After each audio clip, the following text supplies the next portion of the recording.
Hello, hello. Welcome back for episode 3 of in-person Visiting Writers Series, The Return. The Visiting Writers Series is a project of the MFA program at UMass and the Juniper Initiative for Arts and Action, with support from the Massachusetts Cultural Council, the UMass Arts Council, the English Department, our generous alumni, and the ever-present Nat Herald of Amherst Books, who sells author books after our reading and is selling Peter's books for our reading tonight. Not to get too far ahead of ourselves, but Thursday, December 2nd, MacArthur genius Dinau Mengistu will be reading here, same time, same place. Please join us then. But as for tonight, it's a tradition for MFA faculty to read in the series when they publish books. But we have a special treat. You get not one, but 2 UMass MFA faculty tonight. After Peter reads, Ocean Vuong Ocean will actually introduce Peter and then lead us in a rousing discussion afterward. It'll be rousing, right, Ocean? Ocean, of course, needs no introduction himself, but it is worth mentioning that while he's an esteemed poet and novelist and teacher, his chops as an interlocutor were recently the subject of international headlines for his humorous riposts to Australian Year 12 students who found a certain excerpt of his novel on their final exams confusing and took to social media to tell him about it. So watch out, Peter. He is primed. Ocean Vuong.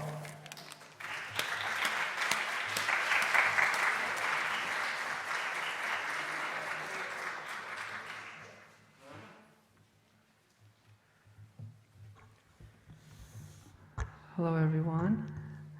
Thank you for being here. Thank you for attending to Peter's work and Peter's presence. It's a deep honor for me to shepherd this voice that came before me, and I get to live in, and we all get to live in. So this is the act of being a writer, is to make space and to inhabit space that those who were generous enough to make for you, and I'm really pleased to be able to call Peter a friend and a colleague, and to share this world with him in the past few years since we've been in this community. So without further ado, I'm going to just say a few words and get out of the way so the guitar solo can begin.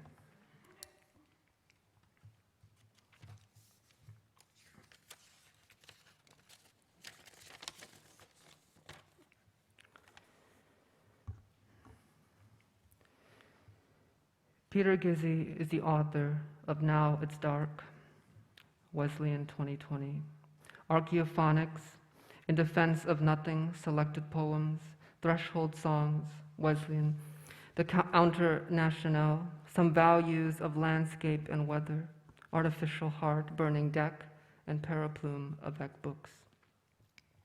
His honors include the Lavan Younger Poet Award from the Academy of American Poets, and fellowships in poetry from the Fund for Poetry in 1993, the Rex Foundation, Howard Foundation, the Foundation for Contemporary Arts, the Guggenheim Foundation.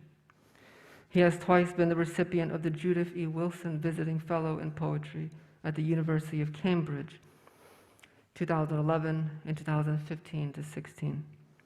In 2018, Wesleyan published In the Air, Essays on the Poetry of Peter Gizzi. He has held residencies at the MacDowell Colony, Yarrow, the Foundation of French Literature at Royaumont, Empire sur l'Antarctique, the Centre International de Poésie Marseille, and Tamas. His editing projects have included Oblique, a journal of language arts that ran from 1987 to 1993, The House That Jack Built, the collected lectures of Jack Spicer, and with Kevin Killian, My Vocabulary Did This to Me, the collected poetry of Jack Spicer, both published handsomely by Wesleyan. For several years, he was the poetry editor of The Nation, one of the oldest running literary magazines in the country.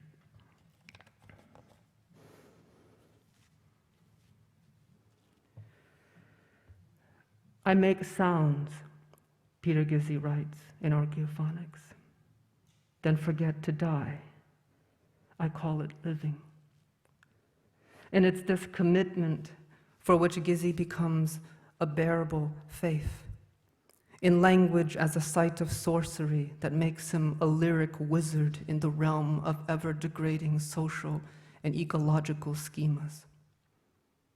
And yet, these are not poems removed from lived lives. Rather, they are so fully embodied, the body itself is a given, and its mention, its conditions under the material world, the gravities that make it at times inconsolably human, would betray their magic. In this way, Gizzi's poems are rare in our ethos, in that they respect their readers. They don't narrate the world because the point is to play a joke on time, which was always already here.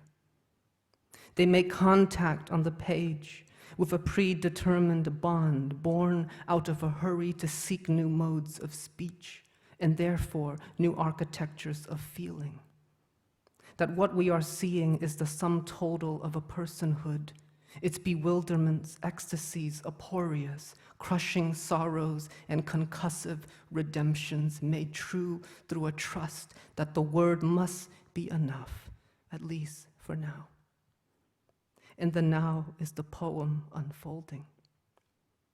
Gizzi's poems are rhizomatic. That is, they traffic in returns, callbacks. The bloom of some late flower observed and carried through series, even books, decades. One feels a nomadic sensibility in these lines, as if the ground could fall out from them only to reveal that they have been floating this whole time on their own will, their own utterance.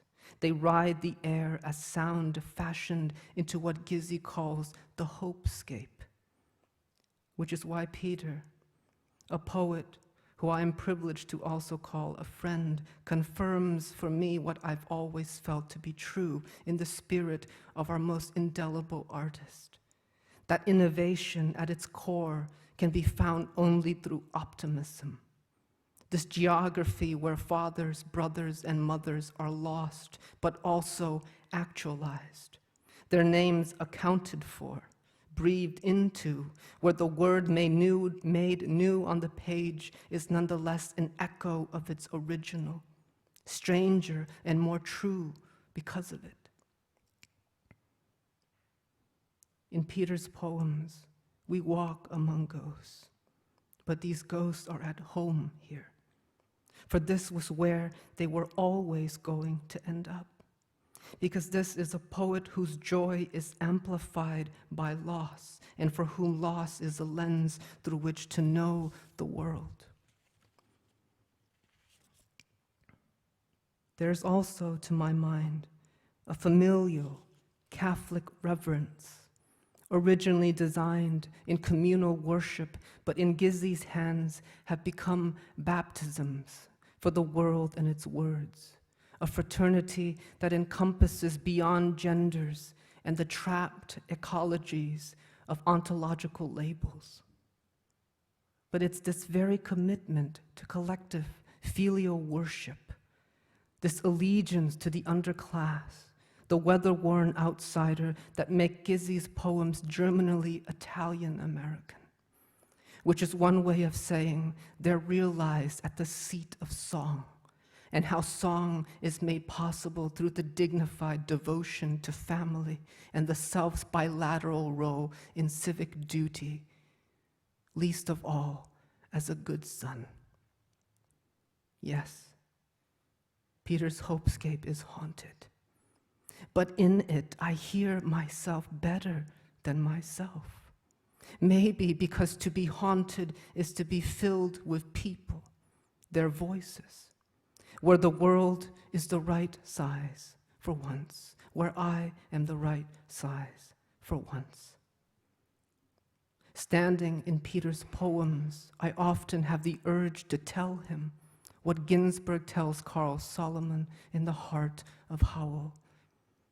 Peter, when you are not safe, I am not safe.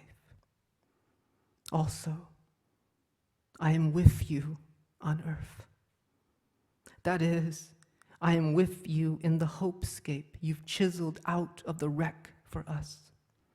And now, dear brother, that we have gathered as weeds in this hopescape, we call on you once more to sing.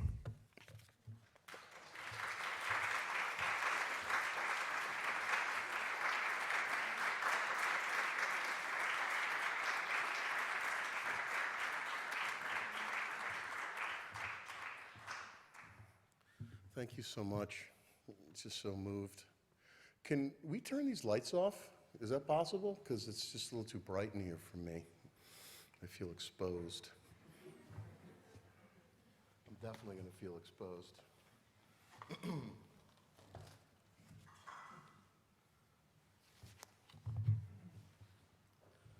Sorry, it's a little housekeeping.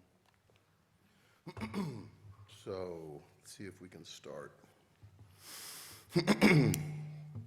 Whoa, let me just move that back a little bit. And the sound is good, everyone? Yeah? So, when I think of a poetry reading, a good poetry reading, what we really experience is the author listening to their work, and we end up listening to them, and we listen through that. So I'm hoping that tonight I can find my work and take us somewhere into the world that I inhabit so fully, sometimes more than this world. And I want to begin with a poem as a kind of invitation from an earlier book that is a kind of introduction, fragment for the reader. When you wake to brick outside the window, when you accept this handmade world, when you see yourself inside and accept its picture, when you feel the planet spin, accelerate, make dust of everything beneath your bed, when you say, I want to live, and the light that breaks is an inward light, when you feel speed of days, speed of light. If one could fancy vision, then let it be of you, let it be thought breaking in your view. I'm going to begin with a few new poems. I've started to write again after my last book, and that feels lucky. I feel like I'm always beginning again. I always feel like I forget how to write a poem between books, and I have to start all over again. And in that way, I accept it as a condition of my practice, and I also think that it keeps my life fresh. It keeps it green, as it were. So I'm grateful for the moments of being lost in order to be found. So this first poem made me realize that I was beginning a book. Find spot unknown. Thus far we have spoken only the codes, a litany of survival. Thus spoke the silvered asphodel next to the factory ruin. Sound carries on water. My subject is the wind, to take umbrage at what a tree can do, watching one single birch become lightning, stunning the sky. Landscape is a made thing, to see the mind seeing itself, to see thought, a wing in night, the long brooding. Take it, listen, the night is orchestral when the power's on, everything disporting, a furred wand upon nothingness. I get it. It was good to leave the world, to find myself in thou. There's a lot to be said for seeing in the dark, and more to the light when there's nothing to see. If I write about the moon, it's because it's there. I am landlocked, surrounded by rivers and lakes, pills and leaves.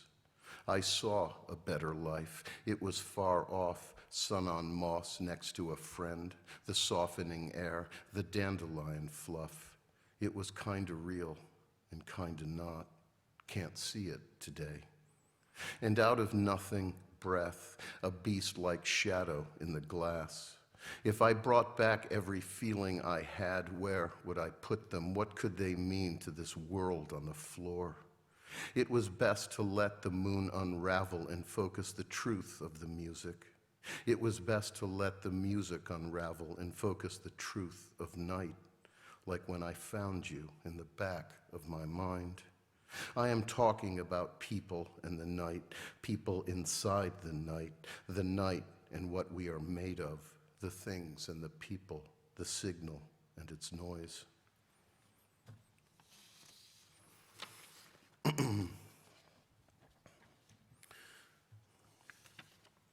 Revisionary. I've decided to let my inner weather out. Even in the nerves flashing, some things are only shadow. What's up with that? My muse bruises me. Some days I sit hours to be relieved by a word. Today's word is invisible. I got it in a text picturing myself in this landscape. I'm putting trouble into place, turning toward what is, listening to stone translate into silence. Here is an old rock covered with lichen in the mossy forest inside the self. I like it here when it's green. This is me evolving. We get to meet ourselves where we are. I'm hanging on a whisper. Certain prayers are tied to this ribbon. How in hell can nature throw clay into art, into a speaking being, into air? I saw a world that was an afternoon, this cloud in my hand, sky pouring into sky, reflecting the absolute of the lake, the flock in its tangle of shadow. Nearing the end, I could hear a lark, its trill fixing itself to my brain. It seemed a thing becoming a wave, a thing dissolving into the world as I found it, illegible, agrammatical, to parse the velocity of trusses and stars flowering here at the edge, calling me home.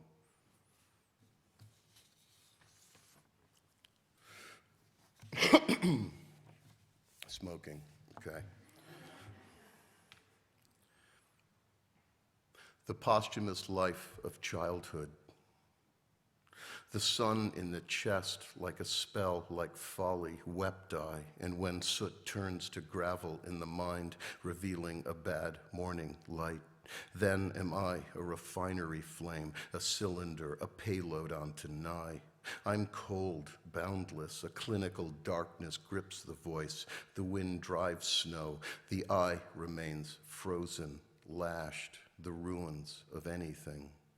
To be in time, this theater feeling, but I forgot the line, seized, limited by the hour. I saw that emptiness, my body, that inner star.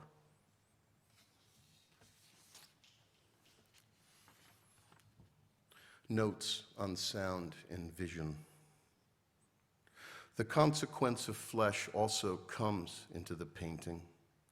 The attitude of landscape escapes into a body thinking of the body. The dark octave unsettled. How far can vision take one? How far do we see into the painting, thinking of canvas, or the hand that shaped the arc-loving distance? Or the shape of the human and the shape of sleep in its dim shore, its shadow in sand and marshland and a road? Sometimes it's hard to know the outline of a body. There's so many people inside.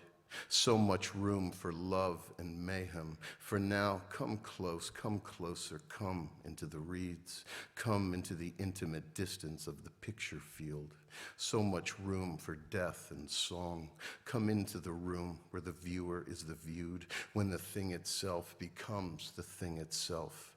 There are so many people here. The last of the new ones.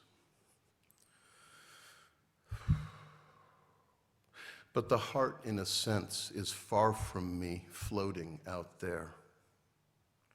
Hold on to the afterlife of the beloved.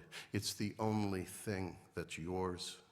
Hold on to it ever magic in the backyard where we bury our thoughts, things of the world. Things of the world like an afterlife of the world to bury our setting outness. It's right to extract bone from the afterlife, dust collecting shoes, relics of the afterlife. Cut a hole in the poem to play peekaboo with the afterlife. Rebuild my house out of sky, blur my memoria into song. Make my headdress the right size to salute the emptiness alive in the beloved, the humanness of the beloved and the night sky. Shapes floating out there, becoming the beloved, the abstract, the total. Sorry.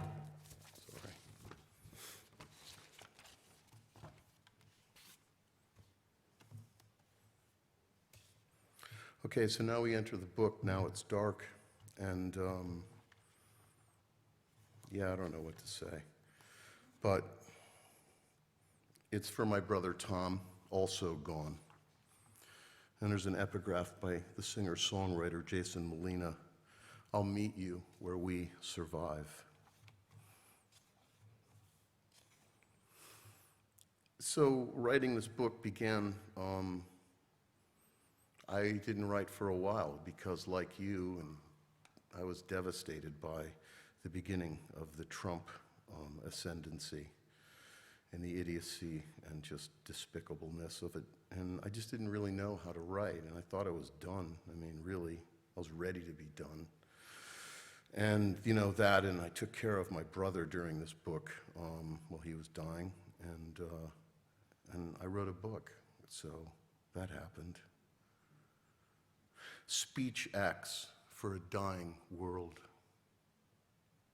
A field sparrow is at my window tapping at its reflection, a tired antique god trying to communicate. It's getting to me as I set out to sing the nimbus of flora under a partly mottled sky. As I look at the end and sing, so what? Sing, live now, thinking, why not? I'm listening and receiving now, and it feeds me. I'm always hungry when the beautiful is too much to carry inside my winter, when my library is full of loss, full of wonder. As the polis is breaking and casts a shadow over all of me, thinking of it. When the shadows fall in ripples, when the medium I work in is deathless, and I'm living inside one great example of stubbornness, as my head is stove in by a glance, as the day's silver tip buds sway in union, waving to the corporate sky, when I said work and meant lyric. When I thought I was done with the poem as a vehicle to understand violence, I thought I was done with a high-toned, shitty world, done with a voice in its constituent pap. Call down the inherited phenomenal world when it's raining in the book, lost to the world in an abundance of world, like listening to a violin when the figure isn't native but the emotion is. When everything is snow and what lies ahead is a mesmer's twirling locket. I thought I was done with the marvel of ephemeral shadow play, the great design and all that. I thought I was done with time, its theatricality, glamour, and guff. Gusting cloud, I see you, I become you in my solitary thinging here in partial light. When I said voice, I meant the whole unholy grain of it. It felt like paradise. Meaning rises and sets, now a hunter overhead, now a bear at the pole, and the sound of names, the parade of names.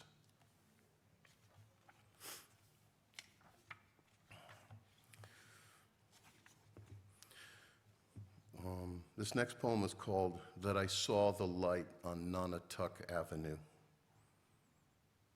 That every musical note is a flame native in its own tongue, that between bread and ash there is fire, that the day swells in crests, that I found myself born into it with sirens and trucks going by out here in a poem, that there are other things that go into poems like the pigeon, cobalt, dirty windows, sun, that I have seen skin in marble, eye in stone, that the information I carry is mostly bacterial, that I am a host, that the ghost of the text is unknown, that I live near an Air Force base and the sound in the sky is death.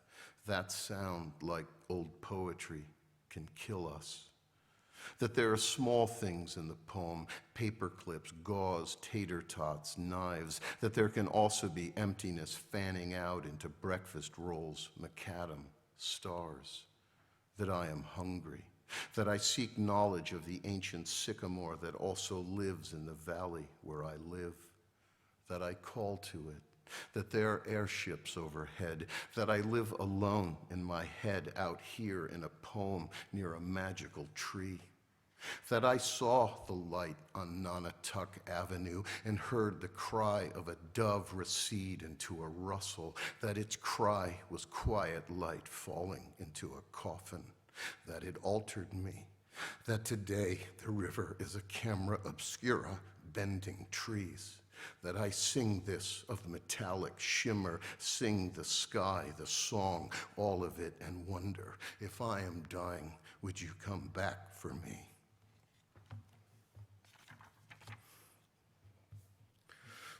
Some of these poems are harder to read than others. I apologize.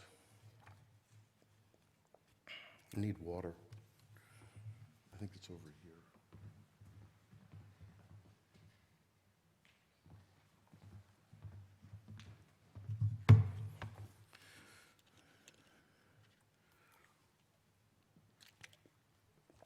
Thank you. This one's a little nutty. Every day I want to fly my kite.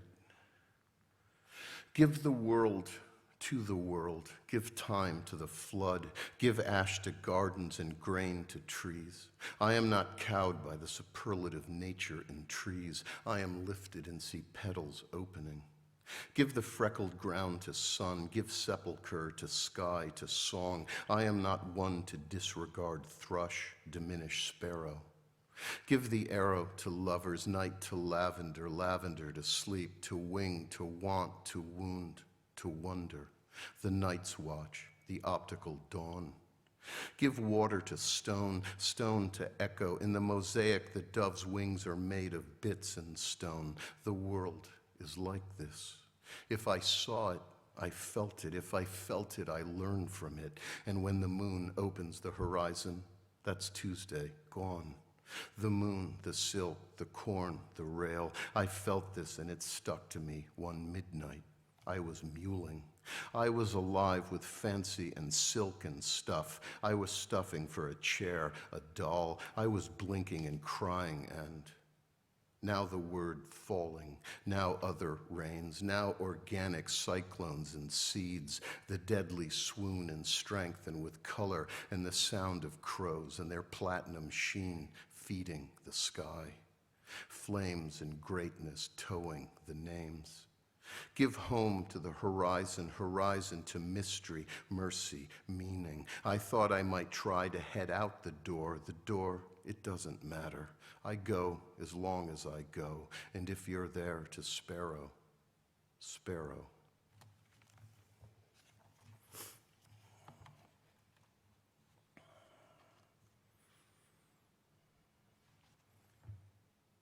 So this is morning, M-O-R-I-N-G. Some joy for morning. Now the connection with spring has dissolved. Now that hysteria is blooming.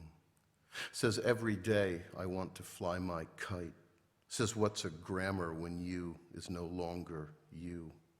My world is hydrogen burning in space and in the fullness of etc. I have read the news and learned nothing.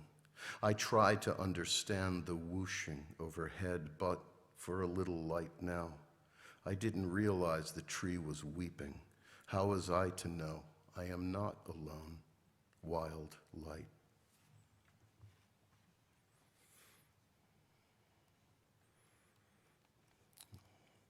It's a little longer. It's a tidal poem. It's a little gnarly. So hang in.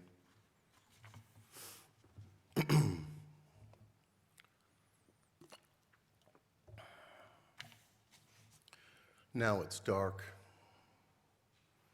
Not the easiest day I'm having, clouds banking, and I drop my signal. I was trying to find my shoes and thought, I am overpowered by the gigantism of commercial governing. As I look for my shoes this morning, the thought was, where am I going? There isn't a place I can walk out from under this chemical sky. So I thought I would write a poem.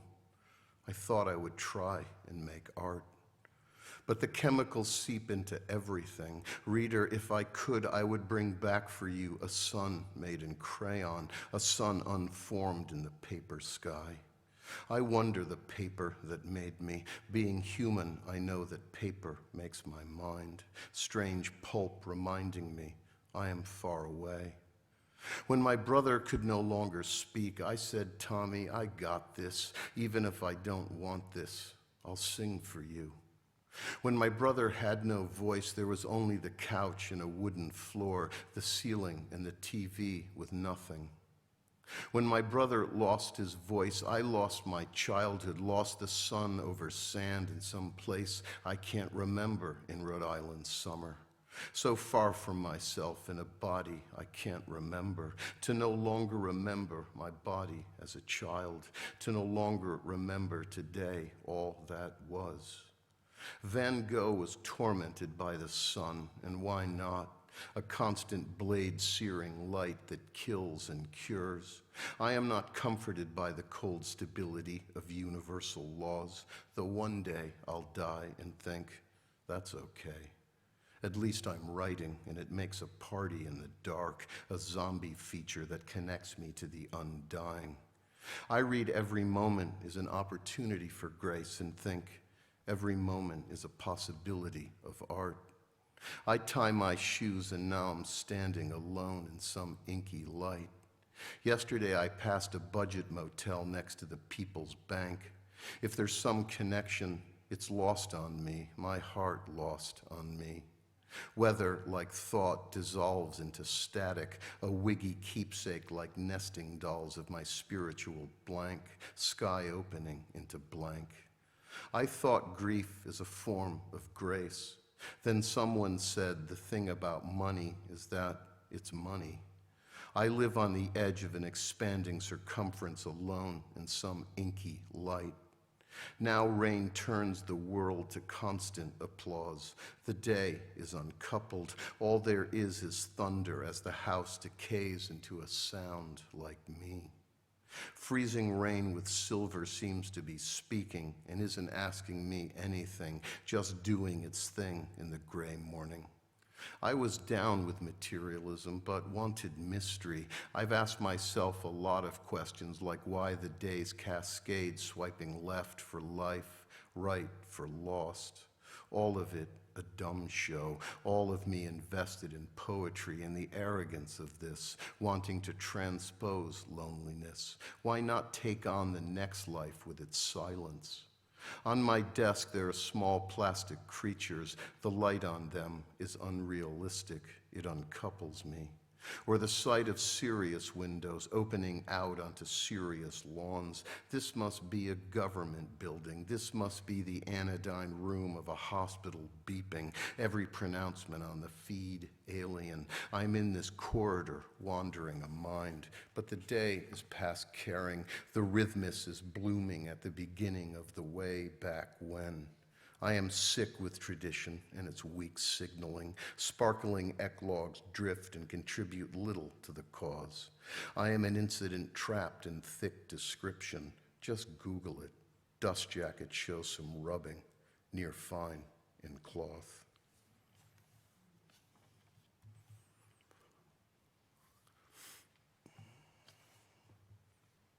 So there's more paper here. It's paper, paper and voice are two recursive themes in the book.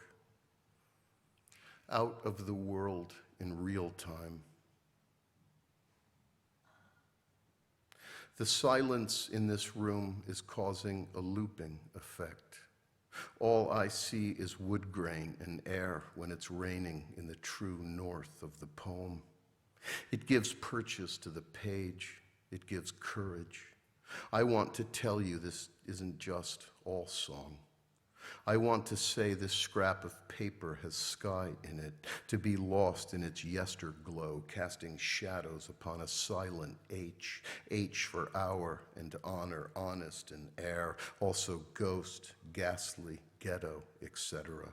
Who knew such light could come from torn paper? What comes first, flag or paper, voting or votive? There are distances, the whole archival light blooming. I recast words to say everything touched by light remembers that light.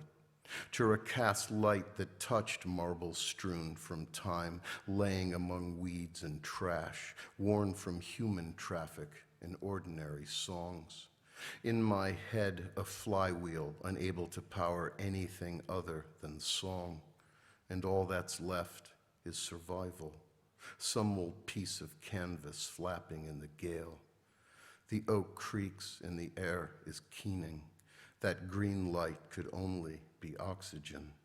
I am witness, a copy of rain in June, a glinting vowel.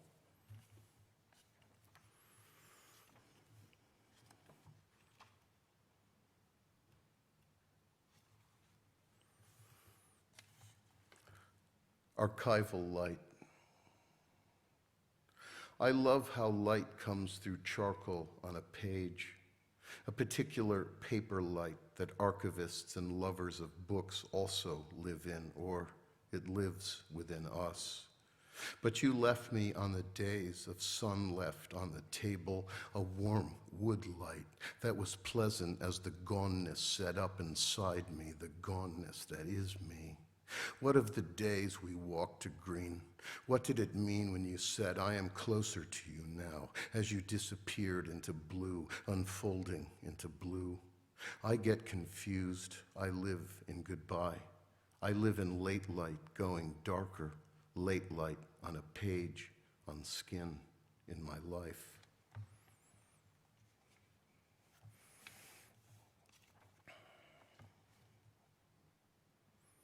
Sunshine. Of what was wing, was bright all afternoon, was nothing more than collapsing into the crisp March late winter air. This sheaf of light, it doesn't help. Nowhere to tune my voice waiting, my mental furniture breaking. I have blood in my veins, and we go on together trying to decode the swath of evil across our sun-sovereign bodies. All I want is the word to reveal the day, want to understand the this and that, want this, got that, and ran with it. Also the stanzas against the capital reeling from might. Got to be with the peoples who said no and then said yes. The art of the collective as it collapses into a poem. Sometimes there is a poem and says, my life. Says what? Says wing.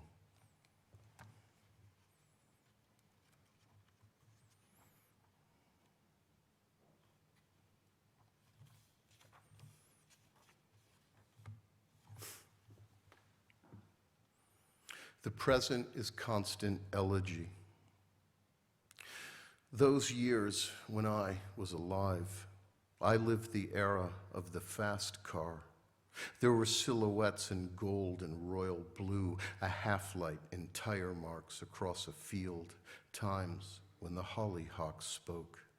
There were weeds in a hopescape as in a painted backdrop there is also a face. And then I found myself when the poem wanted me in pain, writing this. The sky was always there, but useless, and what of the blue flocks on stage and morphing? Chance blossoms so quickly, it's a wonder we recognize anything, wanting one love to walk out of the ground. Passion comes from a difficult world. I'm sick of twilight when the light is crushed. Time unravels its string. Along the way, I discovered a voice, a sun-stroked path choked with old light, a ray already blown. Look at the world, its veil.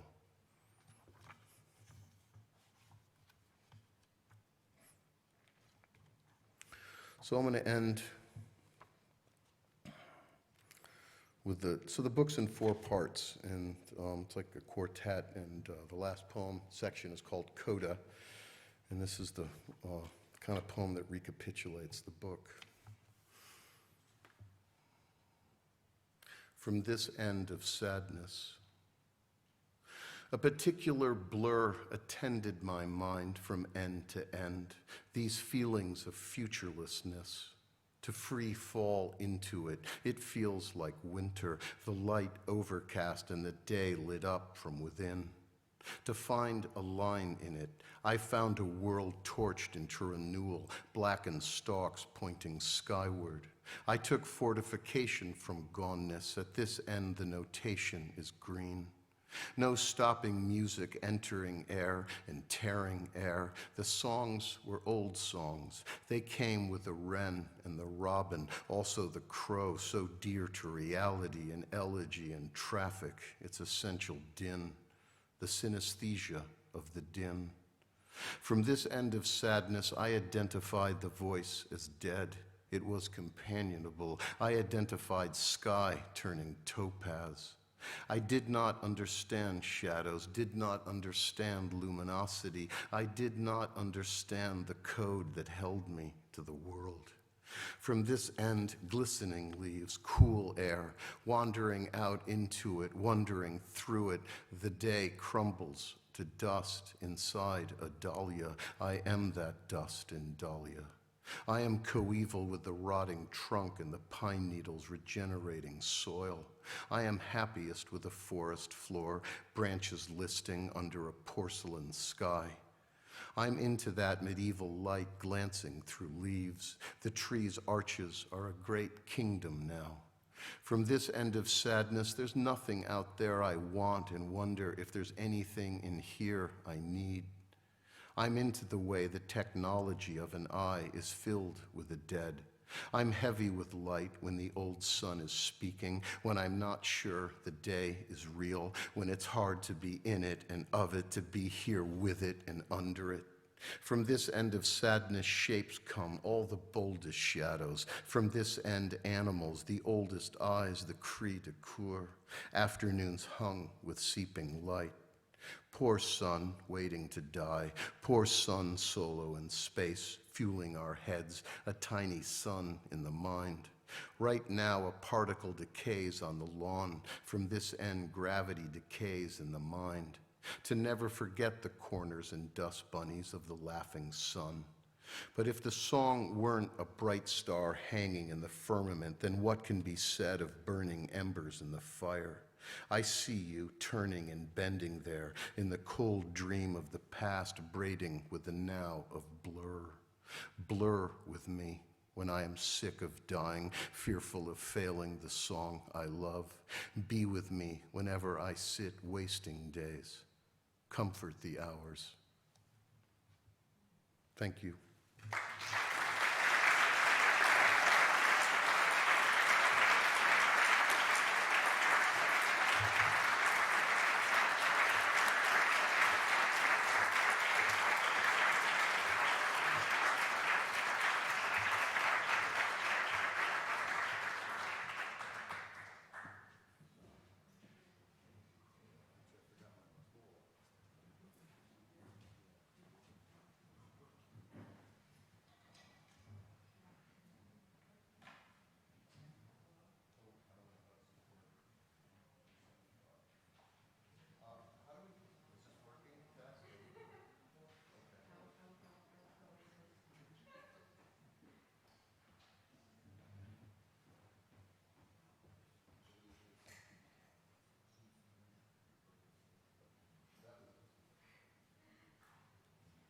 No, better do his. Oh, you got it. Hello? Test one. Whoa. Hello? Test. Hello? Hello. All right. Oh, thank you so much. I mean, that was fantastic. I could have. I'm slowly returning from the Hopescape. There's so much to talk about. There's so much to ask. There's so much work to tend to. But I want to ask you. I think something I've been wanting to ask you for years. When I was interviewing here, you asked me, "What is your relationship to the lyric?" And I think that question is kind of this potent, nebulous inquiry that we can perhaps and might very well spend our whole lives investigating. But because you performed it so well, you've been so worshipful of this form, I'd love to hear just one version of your relation to the lyric and what it means to you. Well, it's such a flexible form. It's such a durable form. It's been with us for thousands of years. It's an original form, the lament. And, I just think of one campfire to another singing, and that I get to be a piece of this large, horizon, that I just want to be a piece of the song. And it gives me comfort, and it gives me a place to rest. I love to be lost in music. I think sound is sculptural. It's a thing. It's a wave. And it's, it's like it makes a place where one could come to rest and dwell. And it's also a place where one can open and let things enter. And, I guess in the last decade, I've really been given to elegy. And I think it's an extremely fierce form, because you can transform a broken heart in a fierce world, into a fierce heart, into a broken world. And it's an essential tool. And I guess the elegy is important because it allows us to always be focused on the periodicity of life forms, my own, others, creatures, ecosystems. And I think that periodicity is an important thing to pay attention to because we're here for such a short time. It's such a mystery. And I think if we all as a people regarded the fact that we're here for such a short time, I mean, even think of the human record from the hominoid to the present. We're not even a gnat in the face of the sun. It's like we're in a mirage. And if we could somehow get with that, we might understand that it's a mystery and a miracle that we're here, and it's something that needs to be celebrated. And I think that the lyric and the elegy are a place where we can open up to that particular ecstasy of being. And it's always meant, and it's just, the lyric is the form. It's the form I perform. And it's so portable. It's a form where its memory tends to the words and vice versa, so that, we can lose so much, but the body becomes an archive. And I think that's so true, just knowing you as a teacher and a writer, that you hold so many words, you hold so many voices through memory. And this is where I think a lot of scholars, have not touched yet, is this Catholic, Italian-American foundation to how to be reverent in the face of something so powerful as language, with its potentialities. And I don't say that this is under the mantle of an Italian-American identity, but one gets this sense that there is a training, a sort of familial cultural ground in which the world that we walk through deserves to be looked at carefully, including its sounds. And I think that comes from this Catholic devotional. Can you talk a little bit about how that informs your work? Because I think, there's been so much written about it, but that part, I think, is so present. Well, there's a Catholicity to the work in the sense that I spent the first 12 years of my life, completely imbued with church and going to church. And my father was such a devotional figure. He was really devout, and he was also a scientist, so they seem at odds. But no, he was always looking at the kind of mystery and the miracle of life and how it can be unpacked with various tools. And as a boy, he would apologize and take me to chamber music, say, I know you want to go to a ball game. Or, he would take me to museums, and I really cherished the time I had with him.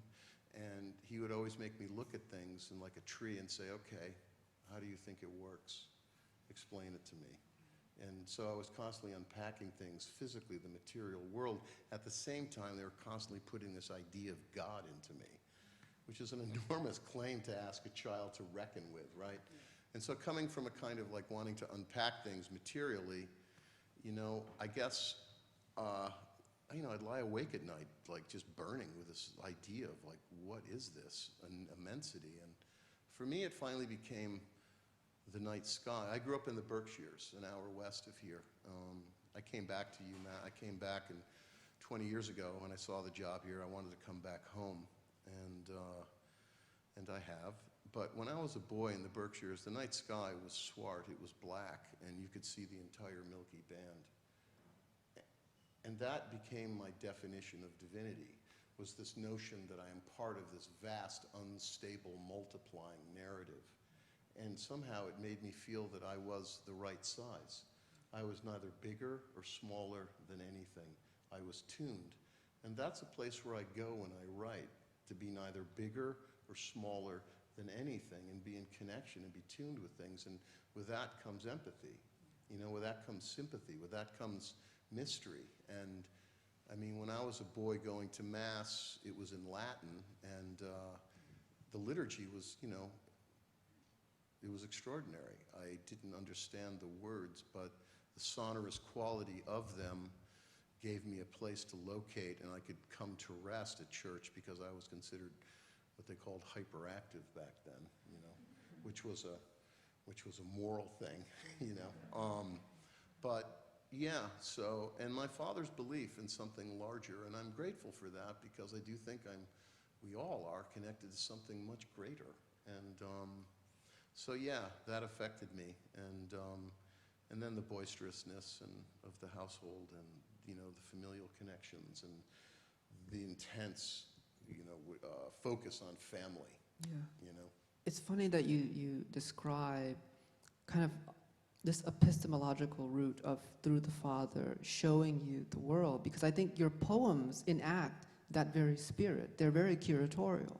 You know, you're one of those rare poets whose poems quickly, you know, invite us in while the poet kind of steps out of the way. You're always pointing to different sonics, rearranging different joints in which the words can be seen again, right? This goneness, right? You're nouning or verbing things into new renditions. And I'm interested in that poetics, like that how, right? The practice of looking at the poem as a way to curate an experience. And I think that's really true of your work. It's experiential rather than necessarily grounded in narration or the world or the materiality of the world, although those things are certainly in it. That's a big question. We could be here all night on this one. But yeah, curatorial is right. Language comes to me, not out of me. I think that language is so much bigger than us and older than us. It doesn't live in us, we live in it. And I feel the same way about the pronoun I. You know, we're all attached to it, but it doesn't really belong to me.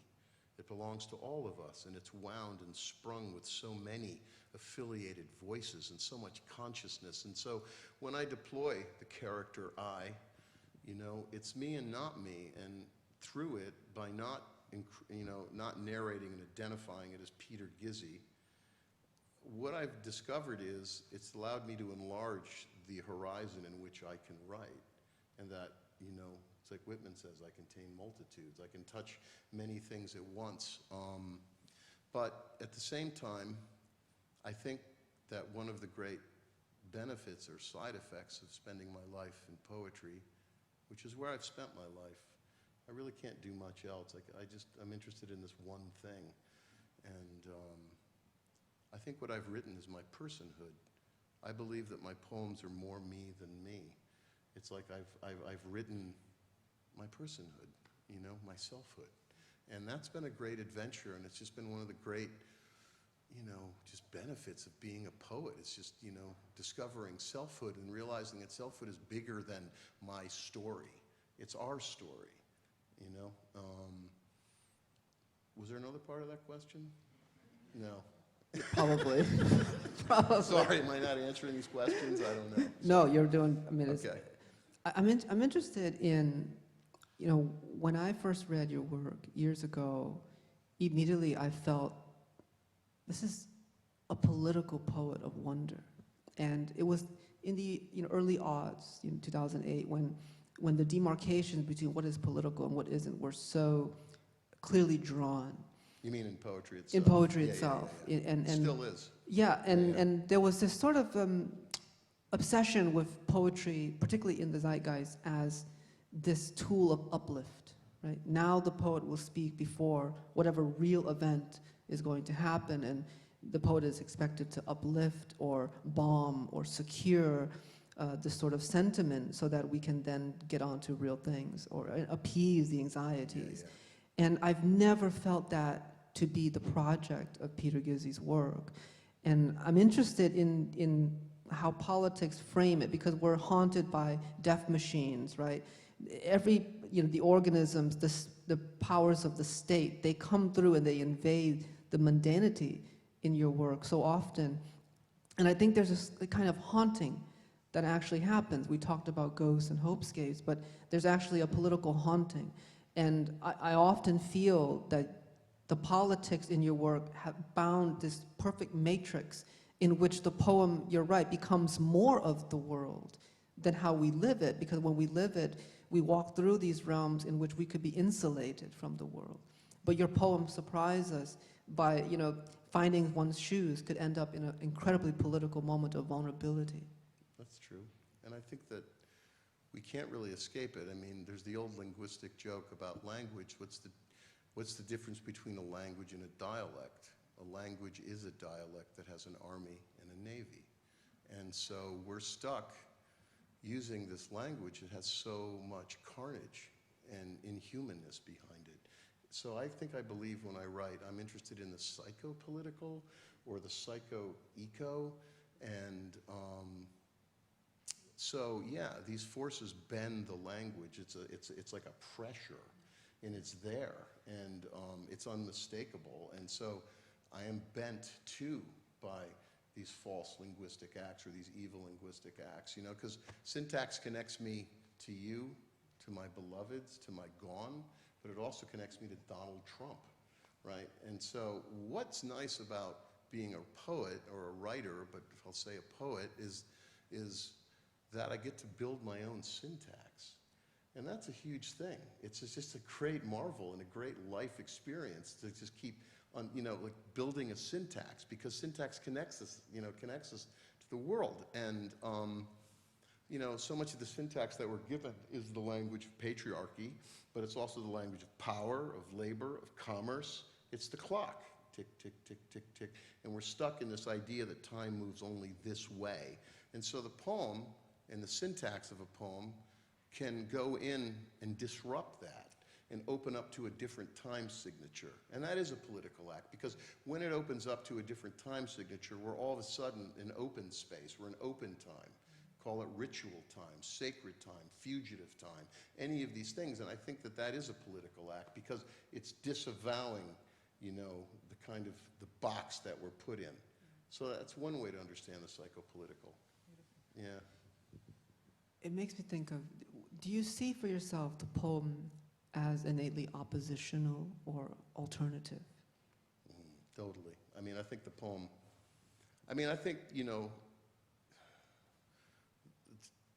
I've also, it's like, it's a form of civil disobedience, I think that it's a way to protest, but I'm never interested in like protest, like I've never been a bang a drum poet, I don't want to become a quote trumpet, I want to say fuck that, I'm going another way, and I'm going to show you another valence, because there's something so much larger and bigger and better and mysterious about being.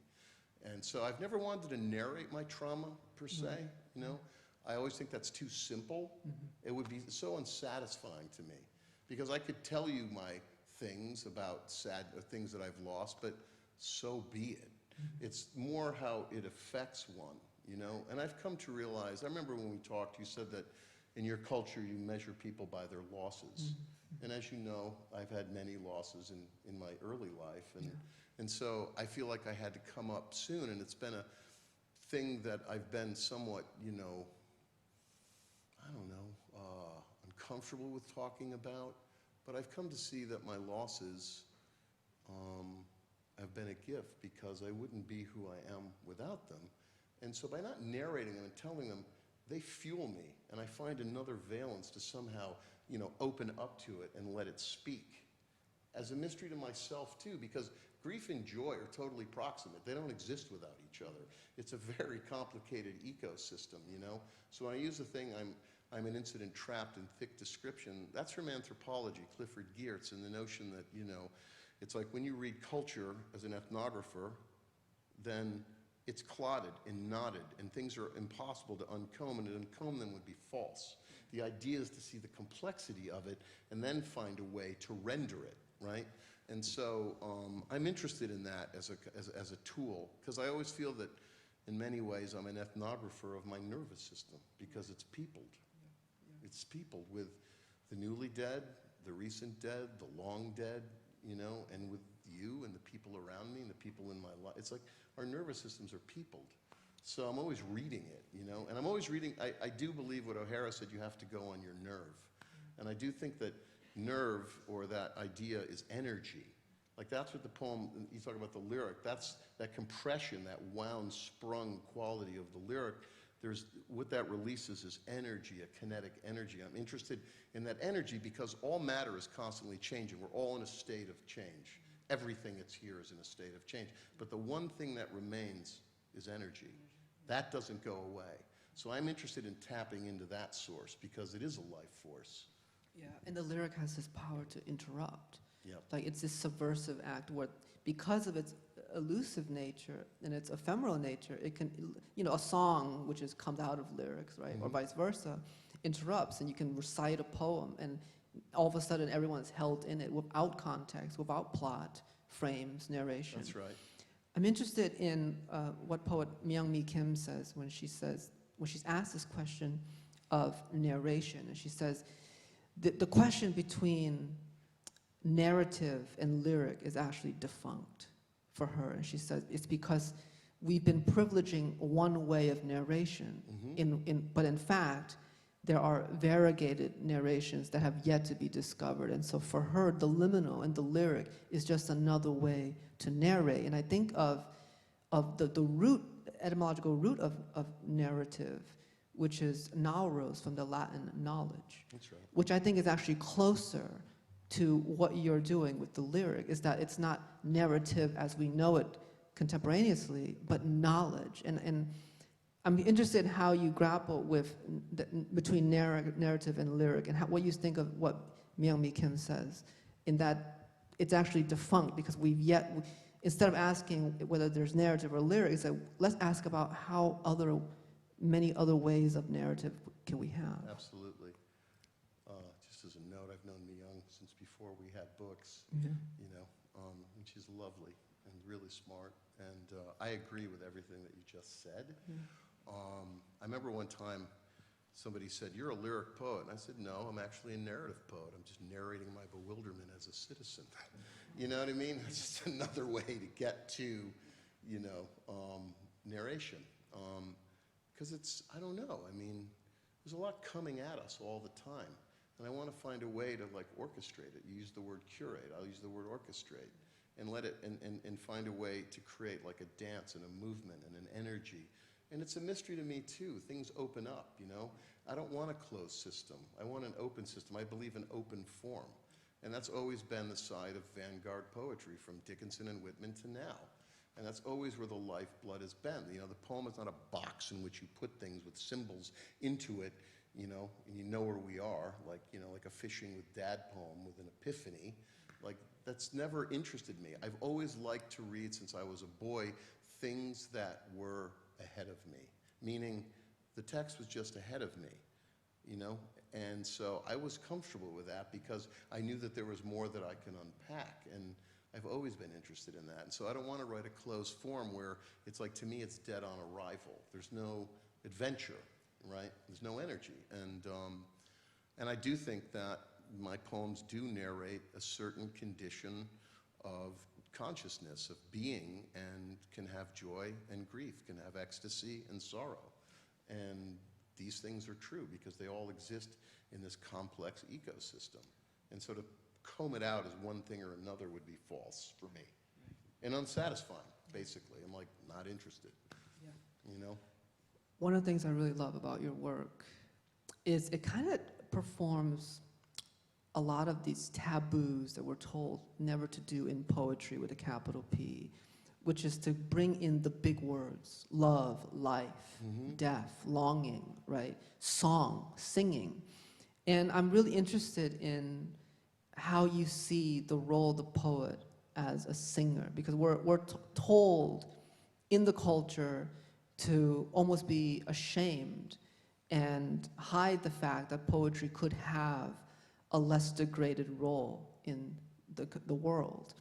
And we're told to kind of constantly arrive at the table, if we're lucky enough to even get there, humbled. Humbled in everything. That poetry, for it to even have an audience at all, is such a mercy to itself that it should be so grateful. But I think the audacity in your work is that it goes to the big words, but it also insists on its own singing, that this too is song. And I think in that sense, your poetics to me is incredibly courageous. I don't know how often you consider it in that realm, but would you consider it just now in this question, like how does courage in singing apply to you as a writer? It's foundational. I think it's kind of everything. I find courage in the song because the carrier frequency I pick up and begin to write with gives me courage. It's like an act of survival because, I don't know, I have a very jagged operating system. Despair happens to be one of the pieces of my operating system. I guess I've had, serious, like an abject loneliness since I was a boy for some reason, Wallace Stevens says, the problem of the poet is the problem of her mind and nerves, and my mind and nerves were formed young. So I didn't want to look away.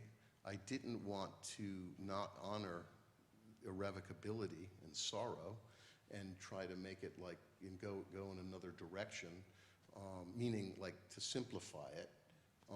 I wanted to honor it and then enter into it and let it speak through me. And as far as the lyric goes, I get courage from my predecessors and by the people around me who I admire. I get courage from my fellows, That's why it's really important that you write a great book, right? It's important that my peers write great books because it only puts me on notice and makes me realize, good, the bar is high. I want to step into that bar. And so I've always taken models that are very, they're just towering. And so courage, can I step into that space and speak in the space that Dickinson spoke in? I want to. And so that's a big ask, and maybe it's a bit, maybe I'm being, I don't know. I'm just going to reach for that. I want the bar to be high. And, poetry, as long as there's been soldiers, there's been poets. It's a long, sad, venerable tradition. We've been connected to damage our whole lives. So the poem can do many things, but I'm trying to remember the essential part of that question. The big words. The big words. How did you come so closely to them Okay, throughout your right. whole career? Well, that goes back to this idea, the audacity of trying to take on the real themes of being here. Yeah. I mean, what am I supposed to do? Talk about my dog? I mean, I could talk about my dog. They have I could before. talk about my dog, but then I'd have to do something really remarkable with it because why? Dog's a pretty remarkable creature. You know what I mean? Having a dog was great. It's I learned so much about creatureliness, He was always right. It's like we're on the couch, this is great, We're going for a walk, yes. Oh, I'm just getting back to it. But it's the idea that why not take on the large themes? I mean, I'm not here sitting around I don't know, yeah. Why not? I mean, do I succeed at it? I don't know, but I'm constantly reaching and I'm constantly trying to go further and further into a space that is real. How did you shepherd that and protect that through the years? I think often, as professors, our students, come to us and say, I'm told that I should be embarrassed to write about life, right? How dare I have the audacity to claim something so big for myself and for my milieu? And I think often those who go for the big ones, the big ideas, get snuffed out, right? The culture has not created enough variegated spaces to nurture that. And I'm interested in how you protected that, because we have most of our students here. You know, how do you go about through the years, from book after book, innovating, changing, raising that benchmark, but also protecting the thing that the culture, particularly the patriarchal culture, tells us that we should be ashamed of, like to be soft, you know, because I think from in my mind, there's so many textures to your work, but there's this beautiful soft tenderness at the core of it. And I personally know that that's hard to protect and to preserve and to do it for so many decades, through so many epochs and degradations. I'm really interested in that endurance, because you know, we think about writers and talent. There's many talents, there's many writers, but you and I both know what takes it to the final level, which is to have a voice and a career, and to have an art to enter into requires endurance. How have you endured? Vigilance, but mostly just to accept the fact that if you want to do something, whatever it is, but for poetry, it takes all of you, and it'll take all of you to do it. It's just, there's no half measure. And so I think it's very expensive on the soul to be a poet, and particularly the kind of poetry I write, it's expensive. But I'm up for the task because, yeah, I mean, why not reach for something larger than myself? And I guess the way that I can keep innovating is because I'm just a piece of something so much larger. And to me, that's a majesty, that I am part of something. And, you know, and this is what I love about poetry, is that if it's any good, it's always good. And we can read a poem in the 1st century, we can read a poem from the 7th century BC China, right? And only emotion endures.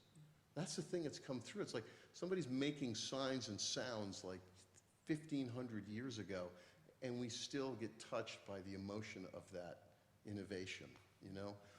The other way to survive it is through having a dedicated reading practice, which is like everything. And that's the great adventure of being a writer, is learning how to listen, and then listening to learn about yourself, about others' works, and about many things. But having a dedicated reading practice, and also staying curious about the new things that are coming. I don't need to do those, but I want to be aware of them, and I can marvel at them, but I realize that's not what I do, this is what I do, you know? So I'm no longer afraid when I was starting out, oh, what kind of poet? I remember I saw this beautiful poet named James Schuyler, who was a New York School poet, and I went to a reading. It was his first public reading. He was 60 years old, and it was at the Dia Foundation. It was like 89, and it was packed. And I was young, I was 28, and it was like so exciting, because I loved this person. I was going to read for the first time. But everyone in the room, the downtown poets were there, the uptown poets were there, the New Yorker poets were there, the language poets were there, the abstract expressionist painters were there, the realist painters were there. There was composers. Like, he wrote a poetry that was so generous, it spoke to all of these different clans. Like, all of the clans of New York came out to hear this achievement. And I was like, wow, that's what I want to do. I want to write, I want to be that kind of poet. I'm going to be my kind of poet. And I think that when I think of my first book in relation to my peers, it was just so different. There's also so many exclamation points, but, you know, it's a little embarrassing now. But, you know, but at the same time, it was like, whatever, I'm going to figure it out. I'll find my way. On that note, can you talk a little bit about the growth of your work, how you assess it? You know, what surprised you? What are you most proud of through the you know, so many books and so many decades, so many presses and folks that you worked with? That, you know, I know Burning Deck with the Waldrops, to Wesleyan, where you kind of really found a home and really dug your heels in. I've been so blessed by Susanna Yeah. Tillman. Can you talk about how your view of how you progressed through the years, and what are you most proud of about your work? Honesty. Honesty. Yeah, that's what I want. I agree. Honesty, you know? And that's hard won. and it's expensive, and you're exposed. And, you know, like I came to read, I was nervous, like, right, I'm gonna bring everybody down, you know, But I see that when I first met you, I said, remember I said what I said when I first came here? I said, finally, another emo. yeah, but you said I was emo badass. So there's a badass emo. Yeah, this emo with a guitar solo, as I said.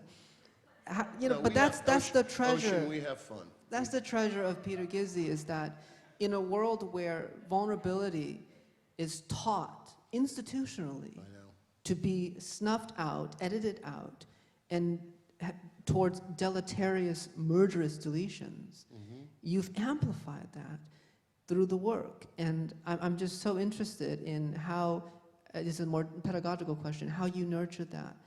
How do you nurture those things in your students as a teacher, as someone who's gone through it all and kept the light? I think of it as church and state. My writing is very private, and I've been able to just understand and accept that it is private and that it is, for no better word, spiritual. It's a spiritual practice, and it's very much of an inside job. I mean, there's nothing out there. Like, they can give you this, that, and the other thing. It's all, you know, that shit's never made me happy. It's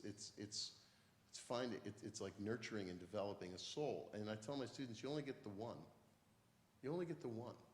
So, like, take care of it and honor it and just go into it. And that this is soul work. And you find it through really, like, you know, if we were scientists, we'd have to do all of this research to get to the place to do something, you know, to make an innovation. So poetry, like anything else, requires study. And this is like my one mantra, right? You guys work with me. It's like I'm boring. The one thing I always have to say is read. Read your face off. I'm always saying, what am I always asking you? What are you reading? What are you reading? And it's like, that's how I've discovered myself, and that's what keeps it new for me, is that. And, you know, and the fact that the other idea that keeps me going and innovating is that because I've been given a world and a context and a community and a way to understand crises through the song, is all the people who have influenced me. I don't sound like any of them, but they've all deeply influenced me, and in some way or another, I bring them back, you know? I bring them back into the world of light and speech because they're with me. Your syntax is your DNA, and it's no different than the DNA of our genetics, right? And I think when I read a Peter Gizzi poem, I realize I'm reading a thumbprint.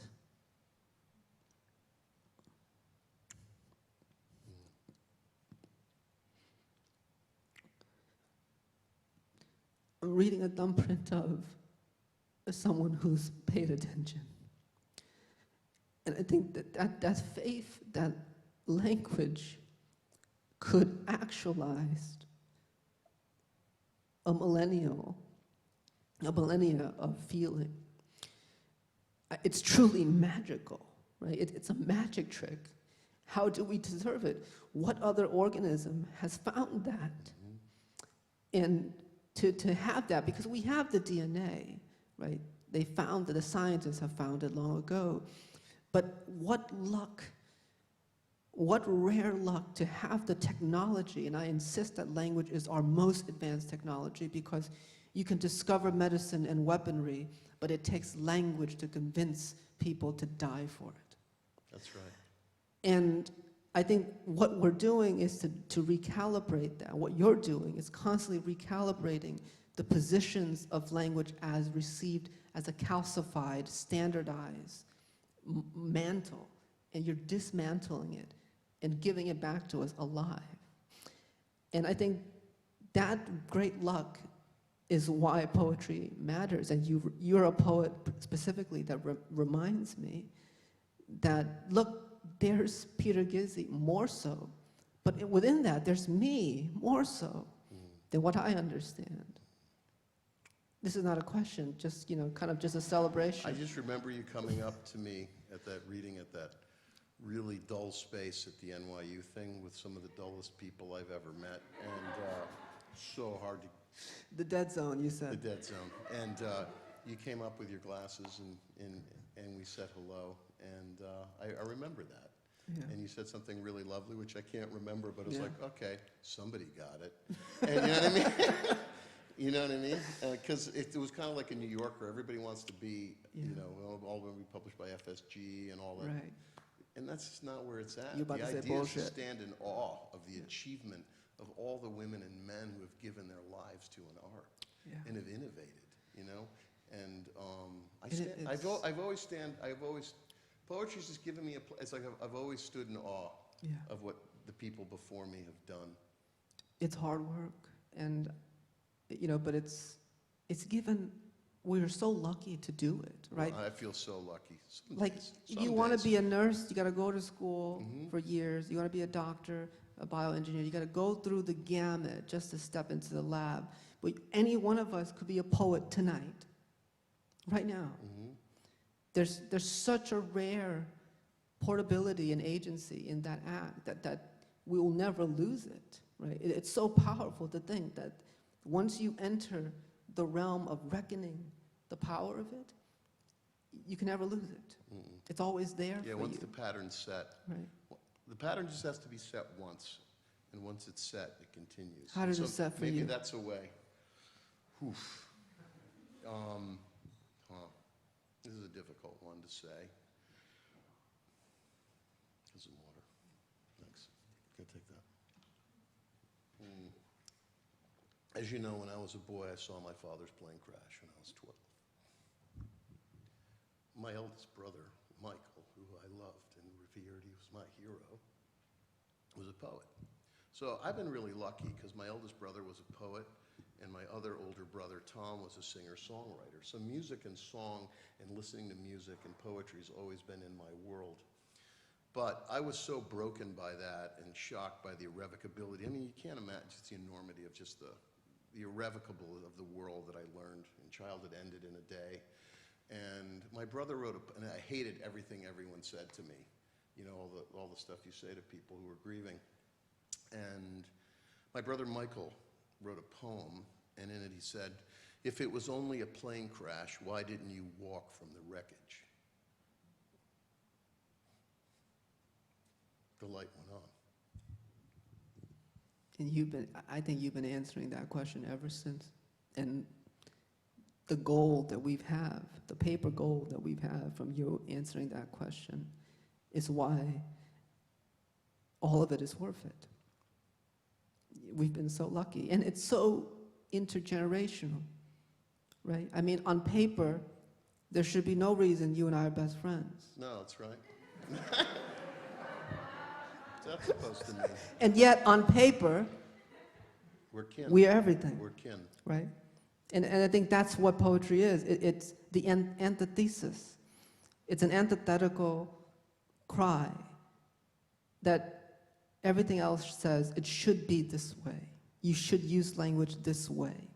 This is how it's correct.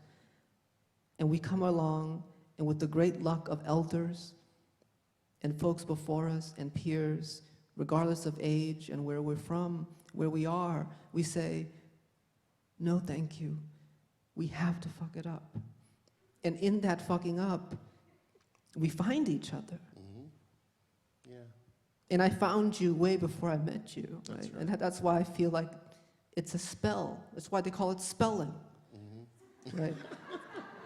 I like It's I magic. like spells. I like casting a spell. I think it's Yeah. why I like litany so much. Yeah. Because you can just kind of create like a space. But, you know, but if I read an Emily Dickinson poem or you know, a Wallace Stevens poem, both Connecticut Valley poets, by the way, if I read them, it's always new. It's always baffling. It's always exciting. It's always green. And if a poem's any good, like, it's always good. So it's always new. It's always fresh. And I think, how have I found it? I'm always beginning again. Like I said, I write a book and I'm starting again. I forgot how to write a poem. I always forget how to write a poem when I finish a book. And I don't even remember writing the last book. I don't even know who wrote that book. It's like a mystery to me, you know? And so, and then I'm starting again and I have to begin all over again and rediscover what a poem is. And so I think in that beginning, that's what keeps me green. That's what keeps it real. It's what keeps it fresh. And I'm grateful for that. But it's a struggle, you know? I mean, Sure, would I like it to be easier? Not really, but it would be nice if it were easier. I mean, as a violinist, I could pick up and play the violin, but it's never been that way for me. You know, I've never been easy with being a poet, because it's hard work, and it seems like one of the greatest things that you could be in a culture. I do. I just, that's what speaks to me, because of the things that it can do. And the stakes are high, and you're working with the so. oldest material. Yeah. I want to end with just asking you very simply, what are you most excited about? What gives you joy? And where do you see our art heading? Well, I think it's I am renewed by the people that I get to work with. I've worked with so many remarkable people in my life, and I'm still in touch with so many of them, which I guess I didn't bore them, But I've invited them into the larger world, into this larger story. And that's, they pick it up, and I work them hard, right? Don't I work you hard? I'm sorry. But it's real. And so I think, part of the experience of having this contact always with emerging writers is to remind them that it's the most exciting time to be a writer, because everything is new and it's all discovery. And in that way, we're peers, because we're always beginning. I'm always beginning. So I always feel, I'm 62. I don't feel like I'm 62. My body's falling apart, but I still feel like I'm 20 years old in some way. The things that I was interested in when I was a teenager, music, film, poetry, visual art, I've never stopped. I'm still interested in the same things I have in my whole life. It's just so much richer now. And in that way, it gets harder to write, because I have so much information. And then another way I've learned, how to sidestep it and find my own way. And I do, for better or worse, I have a voice. You know what I mean? I found a way. That's a beautiful way to end, to have a voice. Thank you so much. Thank you, Ocean. And thank you all for coming. I appreciate it. I'm really grateful for you, your work, and for all of our students, you're absolutely right. They show up, and you're reminded that there's no final destination to this, that we're always here at beginning. So thank you so much for your work, for reading tonight, and thank you everyone for tending to this space and for listening to poems. Thank you. Thanks.